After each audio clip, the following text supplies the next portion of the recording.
wabarakatuh. Perkenalkan, nama saya Istiani. Saya mengampu mata pelajaran Bahasa Indonesia. Selama kurang lebih 1 tahun ke depan, kita akan belajar bersama. Setelah ini, Ibu akan menyampaikan materi dan juga kompetensi dasar yang akan kita pelajari selama 1 semester. Selain itu, Ibu juga akan menjelaskan penilaian yang akan digunakan. Pada kesempatan kali ini, saya akan menyampaikan materi Bahasa Indonesia kelas 10 semester ganjil. Untuk materi pokoknya nanti ada 4 materi. Yang pertama teks laporan hasil observasi, yang kedua teks eksposisi, yang ketiga teks anekdot, dan yang keempat adalah teks hikayat.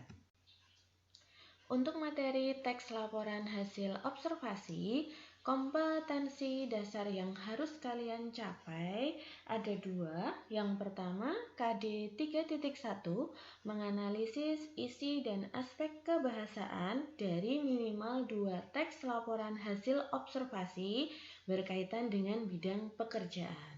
Kompetensi dasar berikutnya adalah KD 4.1 mengonstruksikan teks laporan hasil observasi berkaitan bidang pekerjaan dengan memperhatikan isi dan aspek kebahasaan baik lisan maupun tertulis.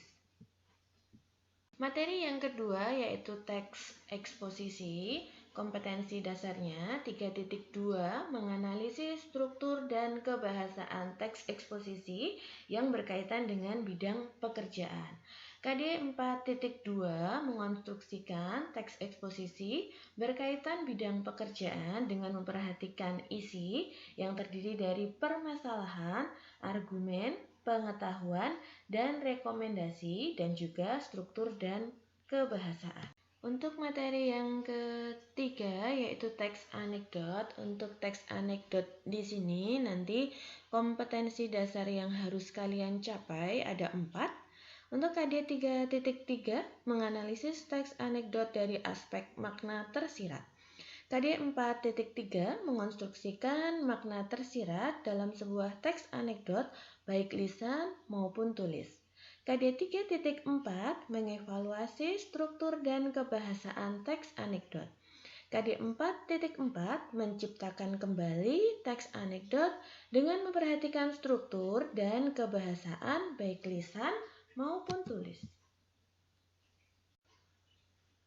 Untuk teks yang keempat adalah teks hikayat atau bisa juga disebut dengan teks cerita rakyat. Kompetensi dasarnya adalah 3.5 membandingkan nilai-nilai dan kebahasaan cerita rakyat dan cerpen. Untuk KD 4.5 mengembangkan cerita rakyat, di sini khususnya hikayat, ke dalam bentuk cerpen dengan memperhatikan isi dan nilai-nilainya. Nah, itu tadi 4 teks yang akan kita pelajari selama kurang lebih 1 semester. Jadi nanti untuk masing-masing teks kurang lebih waktunya adalah 1 bulan. Selanjutnya, Ibu akan menyampaikan bagaimana kegiatan pembelajaran yang akan kita lakukan selama pembelajaran daring atau pembelajaran jarak jauh. Yang pertama, untuk kegiatan presensi, kita akan menggunakan platform sekolah kita yaitu Bismat SMK Negeri 1 Pengasih. Nanti di sana kalian tinggal membuka pelajaran bahasa Indonesia, silahkan memilih presensi, lalu setiap jam pelajaran bahasa Indonesia kalian mengeklik present.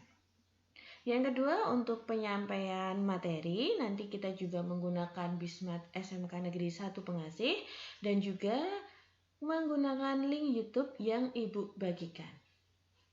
Yang ketiga, untuk koordinasi kegiatan pembelajaran, kita akan menggunakan WhatsApp grup kelas kita. Nanti akan Ibu sampaikan bagaimana kegiatan pembelajaran di WA group. Yang keempat, untuk kegiatan inti pembelajaran kita akan menggunakan Google Meet. Jadi kita bisa bertatap maya di Google Meet ini. Yang kelima, untuk pengumpulan tugas nanti menggunakan Bismat SMK Negeri 1 Pengasih. Harapan Ibu nanti pengumpulan tugasnya secara tepat waktu. Jika memang untuk yang keenam, untuk soal, baik itu soal kuis ataupun ulangan harian, nanti yang utama kita tetap menggunakan Bismat SMK Negeri 1 Pengasih, dan juga nanti terkadang kita akan menggunakan aplikasi Quizzes.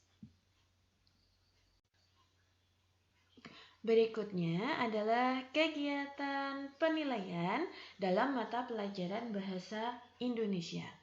Untuk kriteria ketuntasan minimal atau yang sering disebut dengan KKM, ini nilainya adalah 75. Jadi untuk tuntas dalam mata pelajaran bahasa Indonesia, minimal nilai kalian harus 75. Nah, apa-apa saja yang akan Ibu nilai? Yang pertama adalah ulangan harian. Nanti akan ada 4 kali ulangan harian sesuai dengan materi atau teks yang akan kita pelajari pada semester 1.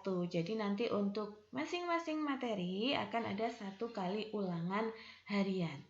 Yang kedua, nilai tugas. Nanti ada beberapa tugas yang harus kalian kerjakan dan nanti nilainya minimal juga 75. Untuk yang ketiga adalah nilai sikap. Nilai sikap Ibu nilai dari keaktifan kalian dalam pembelajaran, ketepatan dalam mengumpulkan tugas, dan juga nanti ketika kegiatan tanya jawab maupun presentasi itu akan Ibu nilai sebagai nilai sikap kalian. Selain itu, nilai sikap termasuk sopan santun, disiplin, dan juga lain-lain. Untuk yang keempat, ada nilai UTS dan juga nilai UAS. Nanti UTS akan kita laksanakan di pertengahan semester dan untuk UAS akan kita laksanakan di akhir semester gasal. Nah, itu untuk kegiatan penilaiannya. Tadi Ibu sudah menyampaikan mengenai materi dan juga kegiatan pembelajaran selama pembelajaran jarak jauh dan juga terkait penilaian yang akan kita lakukan. Jika nanti masih ada pertanyaan bisa disampaikan ke Ibu melalui WhatsApp grup kelas kalian. Sampai jumpa di pertemuan selanjutnya. Terima kasih. Wassalamualaikum warahmatullahi wabarakatuh.